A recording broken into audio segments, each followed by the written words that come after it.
It's John Darnielle from the Mountain Goats. You're listening to the LSQ podcast.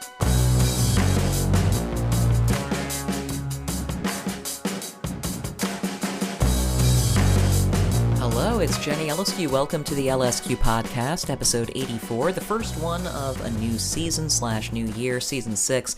Can't believe I've been doing this show for 6 years. So grateful to you for listening in general, and to this episode in particular. It's a special one because I've been a huge admirer of the Mountain Goats John Darnielle for more than 20 years now, so it's an honor to have him on the show. And he's on tour right now in the US. It's a duo tour for the Mountain Goats, John and multi-instrumentalist Matt Douglas. And these dates are continuing to support their latest album, Bleed Out, from last year. Let's get into it. I've been seeing your name in magazines since I started doing this. I've never seen your face, so this is very exciting for me. Oh, wow. Well, thank you for saying so. Yeah, it's exciting to get to do this with you as well. And also I'm pumped because you're my first interview of this year. Oh, and amazing. So, yay. I wish I had a gift basket to bestow digitally to you. The But power of the rose quartz heart that my friend gave me when we played the Bowie tribute at Carnegie Hall. So this will oh, amazing. Yes. do a Oh, great my energy. God. So how long have you been in Durham now? And what made you sort of choose Durham to settle in for this phase of life?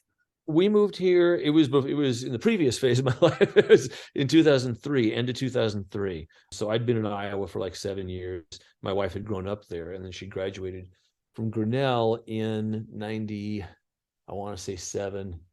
And so we worked and lived in Iowa, and we bought our first house, there. And my music career was sort of moving. I was on 480, but I wasn't making, it was an extra income. I still had a day job, but I made enough money in 2003 to think about, or in 2002, to maybe think about making it a job, and my other job, I loved very much, working with children in a care setting, 7-bed house, but they were important to me, but also there was no, like, that was going to be it. It didn't really, and the pay in those facilities is terrible when it's in states without licensure for that sort of stuff. We didn't have any money. So I was starting to do okay at the gate. So we sat down and talked and about where there were science jobs, because that's what she did. And I said, well, I always have a good time in Chapel Hill. So we flew out here. We looked at some places, looked really fun. We made a little map with a legend of like where bands go, because nobody ever came to Ames. Where do bands go? Where do they have good vegetarian food? Where do they have good science jobs? All this stuff. And yeah, we came and looked at houses here. We couldn't afford Chapel Hill, which was cooler than Durham at the time, but we found a house in Durham, and Durham since then has completely exploded. It's like really, lots of people move here now. Downtown doesn't look recognizable compared to what it was like when we moved here. And now I'm the guy complaining that they Well, also worth noting for listeners, 2002, which you referenced, like you put out 2 impactful Mountain Goats albums that year. Like 2002 was busy. It took, the grind of doing things kind of the indie way. It's just like, oh yeah, 2002 was a big year, but 2 like major albums for you came out that year as well. So it was a lot of work.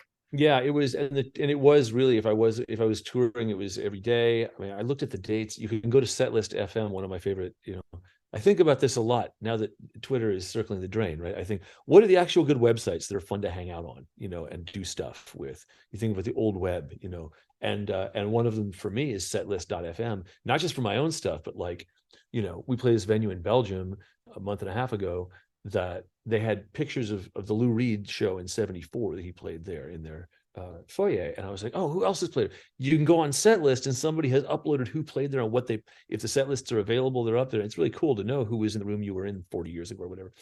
So yeah, so I looked at that for 2002 and 3, and I was grinding.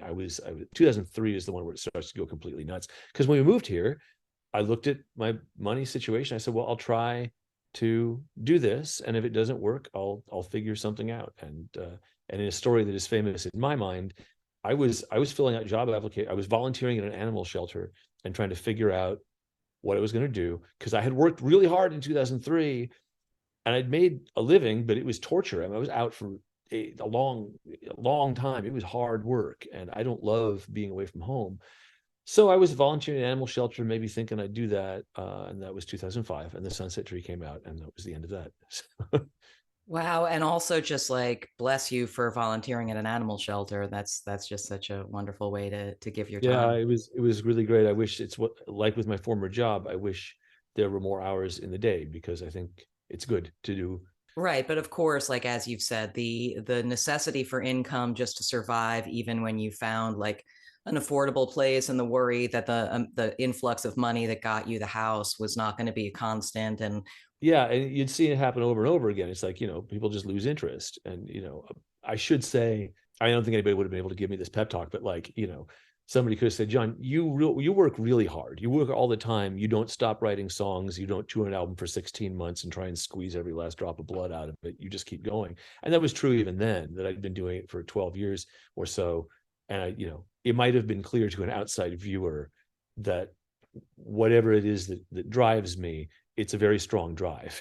So it's like I just keep going. So yeah, and that's a good moment to kind of rewind, because yeah, my favorite stuff on this show is to really go back to like when you first remember feeling like the roots of that, when that drive that maybe now you're more able to identify within yourself. yeah. But when do you first remember feeling this urge to create, or just a special feeling from creative things?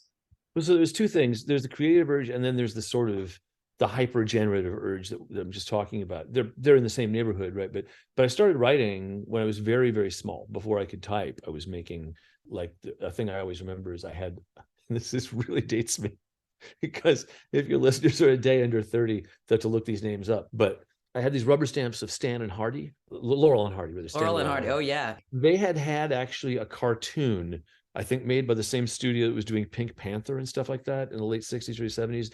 It really tells you how they were really throwing darts. So like, maybe the kids will like a Laurel and Hardy cartoon. And so they had one, and it was very slapstick, but it wasn't. I mean, those guys were geniuses, and it was just a really cheap Hanna-Barbera type cartoon, right? But I had these rubber stamps of them, and I would put rubber stamps on pages and make what was basically a comic book, a sequential thing, where I would have them as characters in a story developing. The one that I remember really well, because it was a problem for me with writing for a long time, was like, I would come up with a good plot and have no idea what was supposed to happen after the plot gets in motion. And in this one, because I had these stamps, and the other stamps I had were just a bunch with the alphabet. So I had them being chased by a monster who was a long string of letters, right?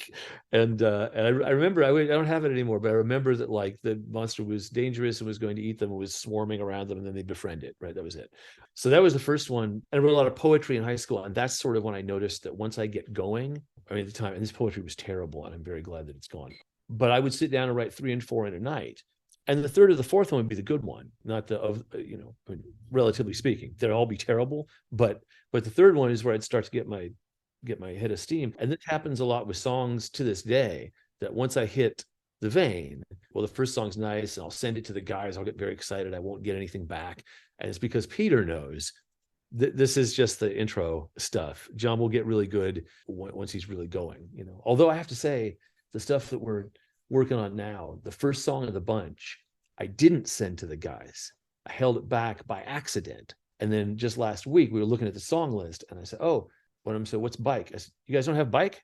And I said it, and then Peter wrote it. So this is the centerpiece of the record. And he almost forgot to send it to them. So amazing. I mean, it's interesting because, I know sometimes in visual arts, there's this idea of like first shot, best shot, like the idea. And to rewind though, again, to that moment, writing the poetry, who did you think you were? You know what I mean? Like what was your inspiration, or what was when you thought of yourself writing poetry, what were you emulating at that point?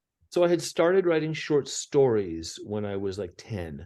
And then I was wanting to be like the science fiction writers, especially Harlan Ellison. I was one of those. So Harlan Ellison is this writer everybody who's in science fiction pretty much went through a phase with. He was really great and very creative. He himself went through a long burst of sustained, intense creativity, and then seemed, I think, to stop writing, though I think nobody actually says that, but I think he did. But he was super productive. It was a big model for me. He would do a sort of parlor trick thing where if there was a bookstore that he wanted to get people in the doors buying books, he would bring his typewriter there and set up, and there would be signs saying, do not bother Harlan while he's writing, right? But he would write a story with people in the store. The pages would go up as they came off the typewriter, right? And he was big on work ethic stuff. He also, I don't want to know, he's an imperfect guy in a lot of ways, but a big inspiration, one of those inspirations who, when you're passing through him as a phase of inspiration, he's a really important figure. One of his big things was the dignity of the writer. writer, right? That people doing stuff with writing can't do anything without it, and they can't do it themselves. And so I'm writing short stories on 12. I want to be Harlan Ellison. I'm sure they sounded like a 12-year-old trying to fake that tone. His tone is very distinctive. He inserts himself a lot into the work. In my maturity, that's the exact opposite of what I'm trying to do. I would like to I wish I could publish anonymously. That's sort of my dream. So, but Harlan Ellison was one of those guys, like, the writer is king and believes very strongly in the self in the bit. So I wanted to be like him, or Theodore Sturgeon, or Carol Emshwiller, or Robert Aikman, all these stories of writers of strange short stories. And then when I discovered poetry, I mean, probably Cummings, E. Cummings. I think every 14-year-old who reads Cummings thinks they've just discovered dynamite. It's. Did you already back then get a sense of relief of some kind from just giving yourself the time to be creative, or like? Yeah, I mean, I would shy away from the word relief because I don't get relief from it. I get, like, it's a very blissful agitation, but I mean, I recognize it as, like, I mean, it feels pathological. It feels like a hormonal surge. It's really very intense. It's very pleasant. I really enjoy it, but it's like, when I worked in mental health, I'd work with people whose bipolar disorder was very pronounced, and maybe they'd get in on a 72-hour hold, just completely unmedicated for months, or maybe their whole lives. And I talk very fast, but these guys would be talking very fast, and there'd be so many ideas firing, and you learn as a nurse, you go, this guy's unhappy. It's like there's something in it that's fun, but there's also suffering. It's like you want to find a place where that's not going to result in some terrible crash. Well, when I'm in a creative state, it feels like that looks to some extent that, like, I mean, it's really, I'm super into it. And I also am worthless. It's like the only thing I'm of any value to is the thing I'm writing. As a husband and father, I have watched my wife realize that I'm in that zone and just sort of start doing stuff that's actually my lookout, because I'm not, I mean, I'm sure I could physically go, okay, stop doing the thing. But it really is like slipping into an alternate timeline for me. What's funny about that is I consider that something I do, not something that happens to me. It's a choice, it's work, it's labor, right? It's not a bolt of inspiration striking. It's a task that you learn.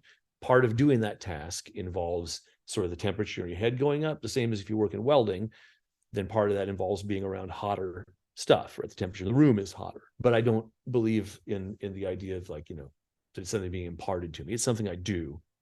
Now, when I go into it, I can really choose how long to spend. You mentioned 2002, that All Hail West Texas was one of those. My wife was out of town at hockey camp in Banff, Canada. So I was alone in the house for like a week. I had my job, but that was only 8 hours a day. And I just went into the zone and stayed there. And I wrote half the album that week.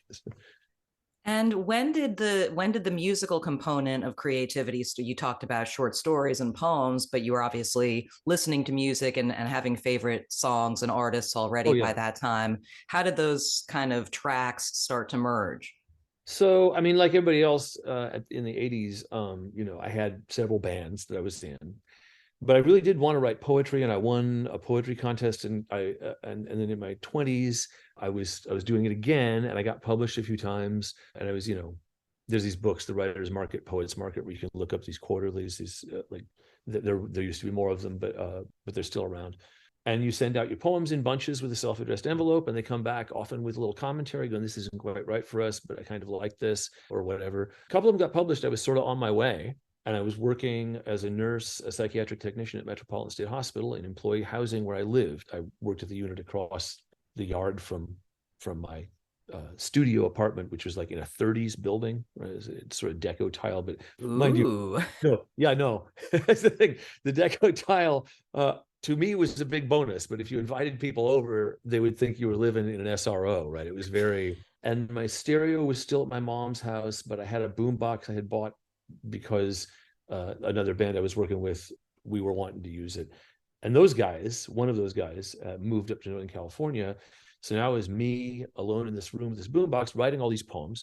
And I was making money. I had paid off my this fine two fines I had for legal stuff, trouble I had gotten into. And so I was making money with no real, I was 22, 23 years old, no responsibilities really, and I bought a little guitar just to fuck around with.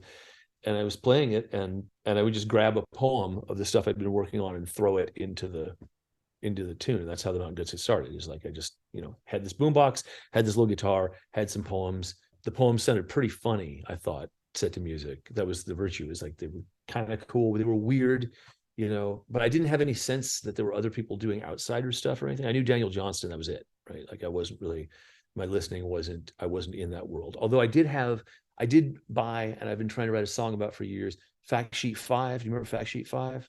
I know the name, but yeah, tell me more. It was a zine that would have the capsule reviews, but not so much reviews as descriptions, which I think is an incredibly valuable resource that's hard to think about in the digital age.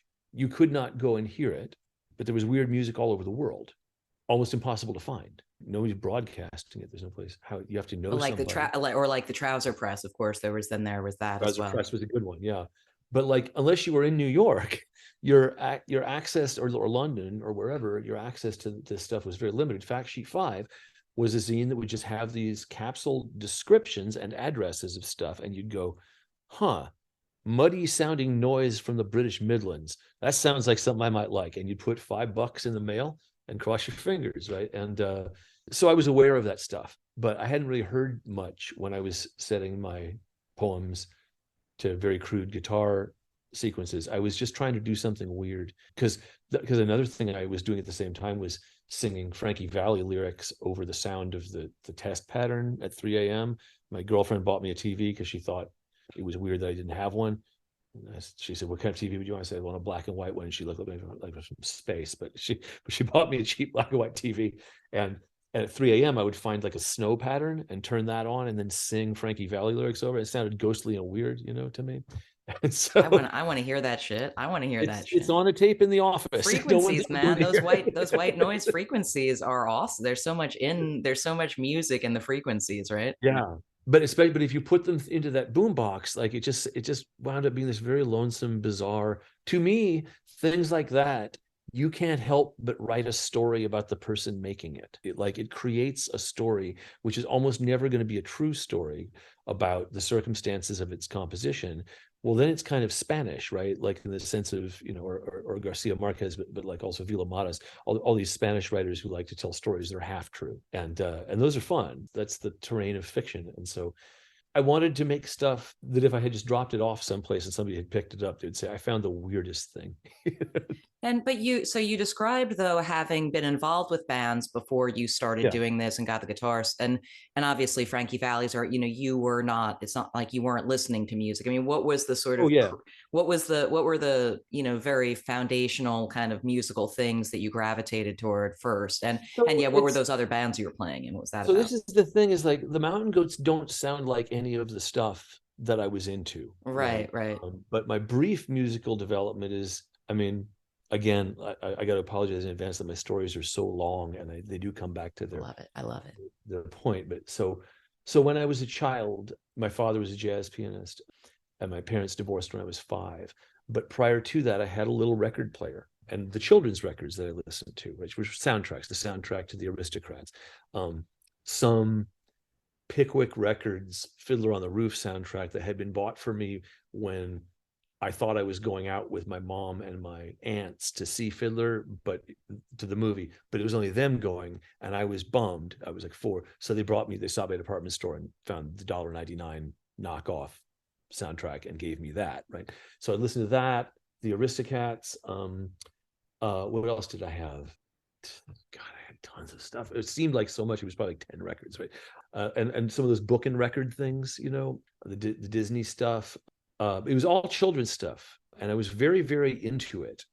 And one of the first stories I told myself was how it worked, because nobody had explained recording, so I thought people lived in the grooves. I was 3 and 4 years old, and I thought they had to sit around in a room waiting until you put it on, and then they got up and picked up their instruments. And the reason I tell about the children's records is because I think if you're a music person, this is a funny story, right? That like I stayed into those for a while. We moved from my father's house into an apartment across town and then up to a duplex in Milpitas. And I was still very into my records. They were children's records. I didn't share them with anybody. They were my thing, right? And I was very into music. My friend Scott would always tell me to stop singing. I would wander around singing constantly. And then we moved back there was a lot of moving because we would keep running away from my stepfather and coming back. It was a whole thing, right? And we moved in with my grandmother in Claremont, and I was new in school, and cool is just becoming a thing when you're 8, right? It's the point at which, prior to that, everything's very innocent, and 8 is sort of right around the time when you can start to learn there's a pecking order. And the teacher said, hey, tomorrow, if you guys want to bring in your records, you can use the record player tomorrow. And I thought, this is my chance, because I have an amazing record collection.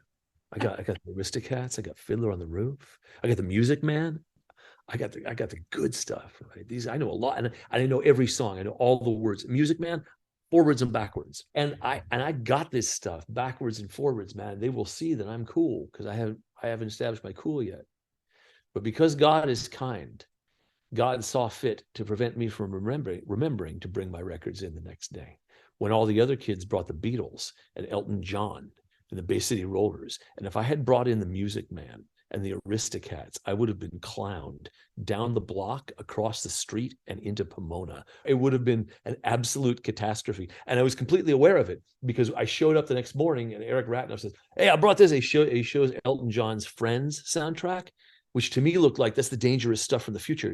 I was afraid of adult music. There was something very frightening in it to me. And I saw it and I went, you forgot to bring your records. Thank you, God. Thank you, God. It's like, so, but that was the year that I got into other stuff, and I got into what everybody else was into, which was those 2 comps of the Beatles, the red and blue ones, Sgt. Pepper. Everybody listened to the Beatles. The Bay City Rollers were coming up that year, and we would discuss who was going to have a more lasting impact on music, the Bay City Rollers or the Beatles, right? I really love remembering those conversations. Elton John was huge at the time. And the following summers, especially when I would go to stay with my dad was a bachelor and was trying to remarry, but he was also sort of working the bachelor circuit. And this is 76-ish, 75, 76. So I would wind up in these Central California apartments of my dad's friends. My dad was an English professor, but he smoked some weed. He hung out with a fairly hip, 5 years younger than him crowd, maybe. And I would be dragged over these houses so he could visit, and I would just sit there flipping through their records. Okay, this one was recorded where? Who? Oh, same guy. Oh, Elton John, same drummer every record. That's weird. These other guys switch drummers all the time. I'd just be flipping but at the same time, I was terrified of these records, right? I was like, there's something about them seemed very, very, it had a dark energy to it. My dad's prospective girlfriend's friends, who'd also be around the house, would sometimes stop and explain them to me. I remember I really liked The Bitches Back by Elton John, and the guy said, oh yeah, let's go with this next song is way tougher, and he played me something off of Goodbye Yellow Brick Road, and I was like, that's not as good as The Bitches Back. It's intriguing to me as someone though who eventually has gotten so into metal, which is just like the ultimate scary grown-up music. I mean, the thing is, this is a thing I try to explain to myself, because I didn't have any stomach for gore or anything too sad or tragic. I was very easily frightened as a child, and I liked good stories with good endings. But I mean, if you know my story, and I always try not to dwell on it, because I sort of feel like I have told this story, and I mean, I'm always glad when it benefits somebody to hear it. But I don't want to be the guy milking my trauma narrative, because I'm fine now. It's like I've had a lot of therapy, and I'm lucky to be in a position where I say that everything that happened to me, I've managed to make it work for the better. So I don't want to be constantly rehearsing stories of my trauma. I've told those stories. I hope they do good out there in the world. That's not how I define myself. At the same time, when you go from what seemed to you a good, intact 2-parent household, which it wasn't, obviously, right? But it seemed that's how it felt until I was 5. And then you go into the chaos of moving and moving again, and then fleeing because it's abuse, right? And then going back into the abusive household. And then this moment that everybody knows if they've been through this, where like, okay, it'll be better this time. Well, it won't. and so when it starts to disintegrate again, and you go, oh, yeah, well, no, maybe there's once, and this whole process happens, right? Well, when that stuff happens, eventually in the art you consume, you start to develop a taste for vicariously having, both some of the violence you're experiencing can become something you need in your life, right? Because if you experience that in gore movies or in hard music or whatever, right, or in fiction, you have control of it there. You get to say how much and when. And that's really great. That's the nature of catharsis, right? I mean, I wonder also if just knowing sort of the kinds of things that you seem to gravitate toward, if the metal thing is sort of like it's the story of it all that is part of the ongoing appeal to you, is that it's, you know, it has all the trappings of a story visually in the name, much more so than like in modern times. You know, rock and alternative rock and indie rock is very sort of aloof in its presentation, Yeah. and metal is like, oh, you know, gives you so much material to work with. I think it's interesting, you know, that in your career as a professional writer, you know, that the first, if this is correct, what I've read, that the first published thing that you wrote like that was a 33 and a third Yeah. book on Black Sabbath's Master of, what's the album called? Sorry. Master Reality. Yeah. Master of Reality. Master of And that, Reality. yeah, and that you wrote it as a fictional narrative instead of a small book length appraisal of the album, which a lot of Yeah. the series was at that time. They've gotten more experimental since then, but I'd love to hear you talk about that, and also just sort of how you began to do more lengthy fiction writing, you know, in your adult life. So the thing with metal is like the story part is a big part of it, but also I have a thing. If you see me react very strongly against some style or something, you could probably place a bet in Vegas and get odds that I'm going to really like that later. Right? It's like Same. I'm very like that. Like, well, the first time I heard Lifter Puller, right, who be like the album became one of my favorite albums of all time, and I went, no, man, come on, no, it's not right now. You guys yelling about stuff, you know, and Franklin, I think, said that's a really good record. I was like, oh, okay, I'll give it a second chance. I was like, oh my god, this guy's a brilliant lyricist, you know, and but with heavy metal, the first time I heard about it, it was somebody speaking about it dismissively. And as a child, anybody who had even a semblance of authority speaking dismissively about something, I would want to adopt their position. You know, all I had to do was hear like, oh, yeah, no, that he never made another good movie after Notorious. I mean, yeah, no, Hitchcock, I would tell you the next day. After Notorious, it's no good. Right? It's like I wouldn't, and I would front. I would completely like. I was a guy adopting positions when I was a child, and somebody, it was probably a girl I had a crush on in prepubescence, had said that heavy metal was too violent, right, or something like that. And I was like, yeah, no, I don't like that, you know. And so then I got very interested in it. You know, I had that process of attraction of wanting to know more about the thing that I've decided arbitrarily that I don't like. And I had a neighbor who I wasn't tight with at all. He was sort of a stoner. Not he didn't get. I got stoned more than he did, but he was a Hesher kind of kid, right? And I was a theater arts department kid, and I started asking him about his Iron Maiden records, and he had a stereo in the garage, and he lived right next door, and he started playing them for me. I was very intrigued. I was also interested in the idea of me as a guy who listened to Iron Maiden, because it was kind of transgressive. I liked Lou Reed, I liked David Bowie, you know, I was that kind of guy, and I, you know, you look at the various music corners when you're a young music fan, you wonder what if I'm in that one, how do I look in there, you know, and I liked that idea. And then I get into music, and later the thing is like, I think of all that stuff as ancillary. The thing I like about metal these days is the same thing I like about jazz, that like most metal players are astonishing players compared to in my field of indie rock, where most of us can play, you know, but we're thinking about it in a different way usually when we come to the table. We're thinking about what we have to bring in terms of a big sound picture, in terms of whatever else we have.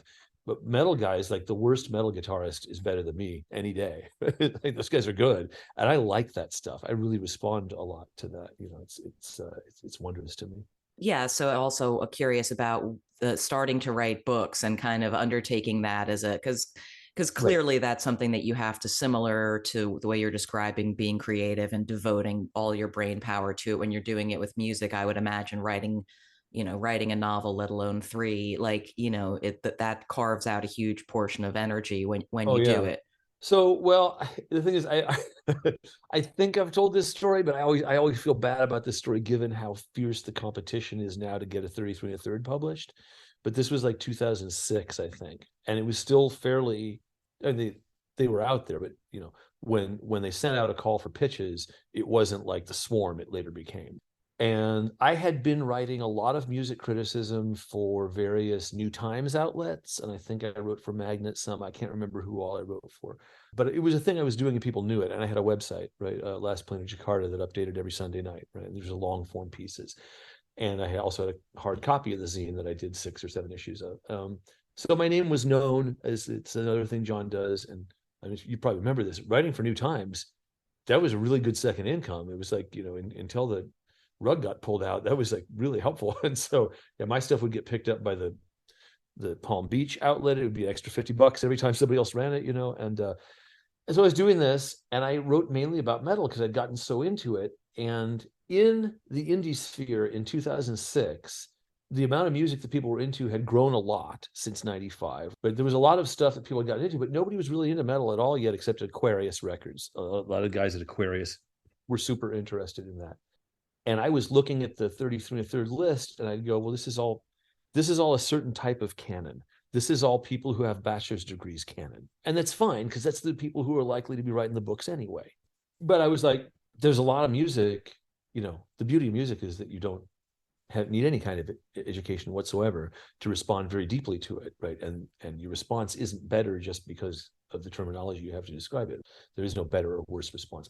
So David Barker wrote to me and said, hey, all your friends are pitching and you're not. And we're all wondering why you're not pitching. Because I'd done AMP and stuff. I experienced, it's now called something else, I think.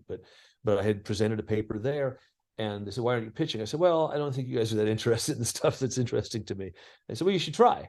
And well, I was encouraged then to come up with an idea to pitch a record. And so I first thought what I wanted to write about was metal. And I came up with a fictional framework, because that was where I knew the music was through people like the narrator, through people who, I worked in adolescent psych wards in the mid 80s when people were getting their tapes taken away, and when kids would put up posters of Kicks, and stuff like that.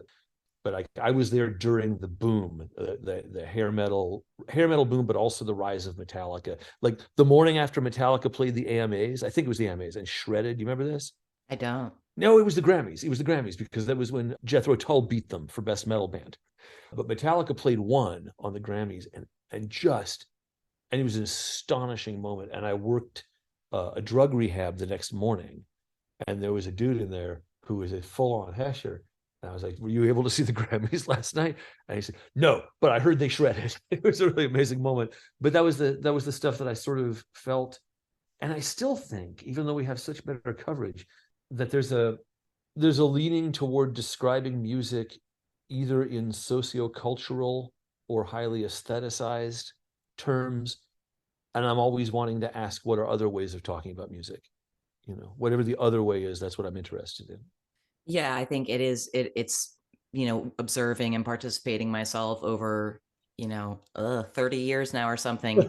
It is interesting to me the way that writing about music and describing specifically what you're talking about, which is just using words to describe what music sounds like, that just how little it's changed, or how little what's thought to be the correct way to do it has changed over the time I've been watching it and reading it and participating in it, like considering how much the technology has changed. And I guess the big innovation there, although it's not a thing I actually consume myself, but is something like the Needle Drop, Anthony Fantana, who does those video reviews. But it's so popular with, I assume, like fairly young people, which is really interesting. But point being, yeah, you don't see very much innovation in like how we use words to describe music, given how much technology has changed. There's still this expectation that it's a classic format that is done in a classic way with like very little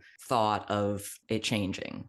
If and when you want me to move along from this subject, I'm infinitely interested in this subject because I grew up reading music criticism, and it meant so much to me, right? Like the Trouser Press guide that you cite, the Mountain Goats were in it, and I was like, oh my God, we're in it, we count, And prior to that, like the Encyclopedia Illustrated History of Rock and Roll, do you remember this book? It had like Langdon Wenner's piece on Beefheart in there. I'm not the only person. I was shaped by it. And I read this before hearing the record. It sells you the Beefheart myth of Beefheart teaching all the guys to play their instruments. A total myth, false, right? And so these books are really important to me. But then when High Speed comes to everybody in 2003, there's a great democratizing that is good, that I'm not complaining about. But it also means that I don't need you and you don't need me to tell you what it sounds like anymore. You can go hear it for yourself. No amount of good language I can use about it will ever be what the music is. The music is greater, and so that's the point at which music criticism undergoes a shift. But I don't think it's a shift that people are thinking that hard about. I think they're just acting on the fly. And I think the genius of people who went straight to video is like to say, this form has to be approached in a different way. Where that's weird for me is what it becomes a very personal way. I'm less interested in the personal. I don't want a connection with that person at all, right? I want a good piece of writing or video, I guess, but I mean, video is necessarily personal. You're looking at the person's face, right? Present company accepted. I don't want to be looking at somebody's face. Yes, if you like a writer and their way of writing about music is so effective in the way you hear, the way you read, and then can imagine from there, like you would seek out that person's writing again about music and trust them, but you don't know what they look like. I mean, pre-internet, you don't know what the person who wrote it looks like. They could be an old, they could be an old man, they could be a young man, they were probably a man, but what are you going to do? Almost certainly. That's right.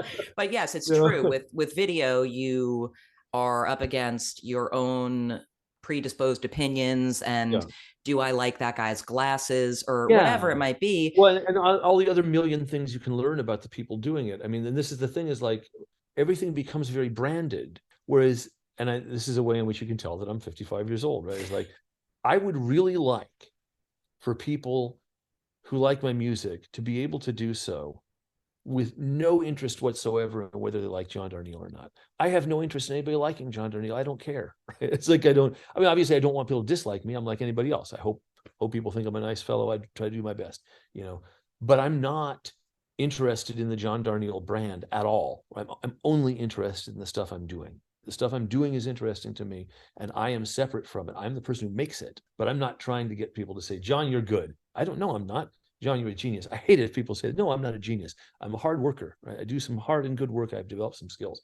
That's not the world we live in now. And that whole video movement is part of that, like you buy into this person's brand. I agree with him because I agreed with him last week, because I said, I have clicked like and subscribed. And I hate that. It's like, it's really, I have to do a lot of video content now. It's like, if it was up to me, there'd be no pictures of me anywhere at all. I didn't realize when you were talking earlier about having your website that you updated weekly. I wasn't familiar with that, but so that you were pretty early. We never advertised anywhere at all. I mean, I guess I was not internety early on. In my adulthood, I was still sort of like, okay, I got in when it was time or whatever. But you're having had a blog, before they even called it a blog, it sounds like. So I was on the internet early because I went to college late. I went back to college when I was 24.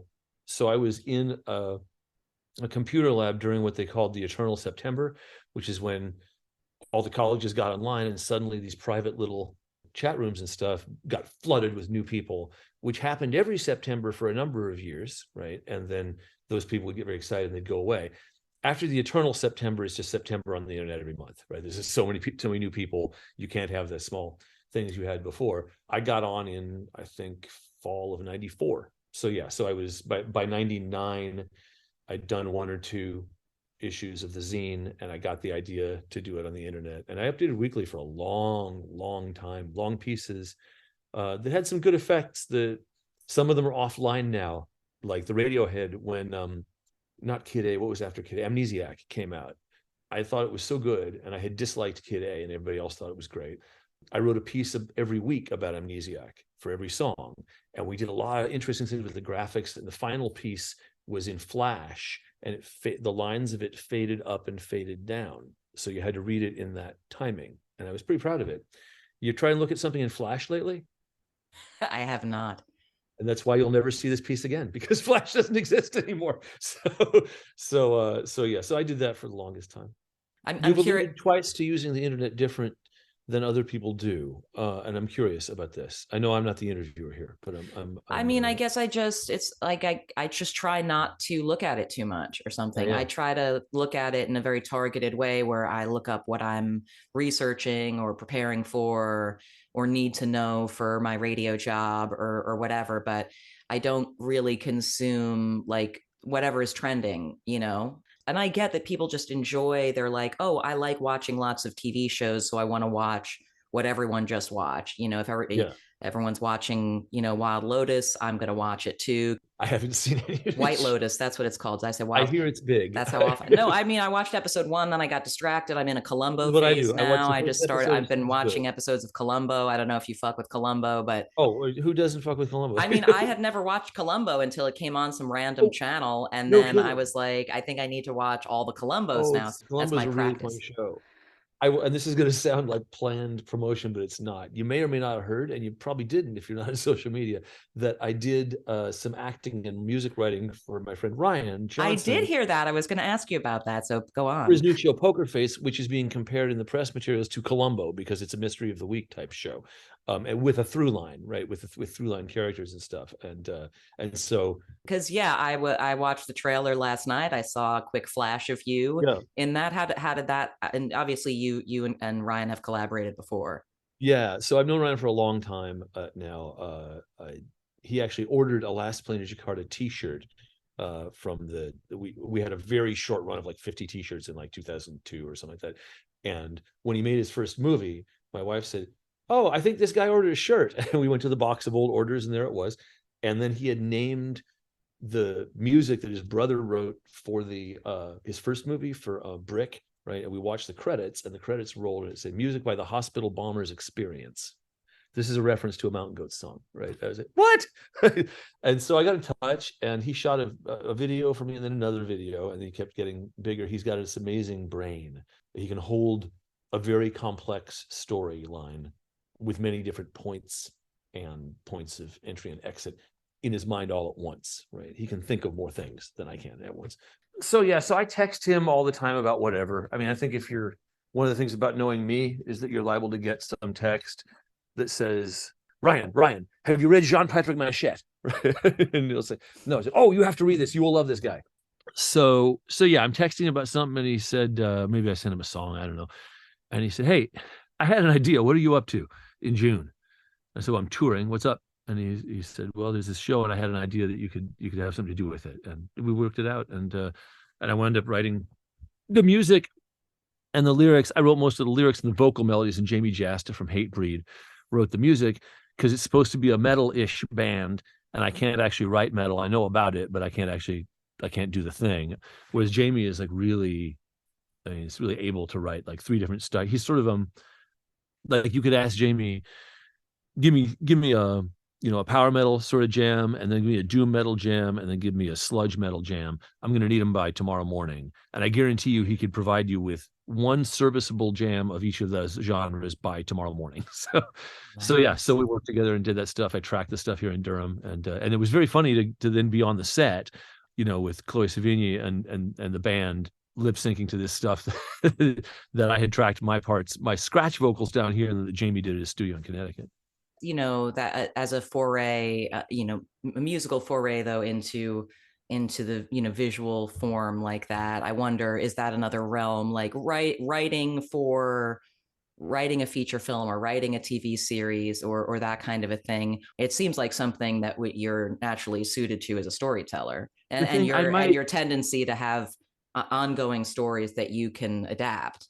So, I mean, I'm kind of curious about whether I would be able to, but on the other hand, I just don't watch anything. I really don't, right? And so it would feel sort of weird to me. Like, I write books and I read books. I read a lot of books. And I love them. I'm very, very, very into them. And most 100% of the books I read are better than my books, right? It's like, I'm proud of my books, but I read titans. I read people who I just, I read, I can't believe they exist, or existed.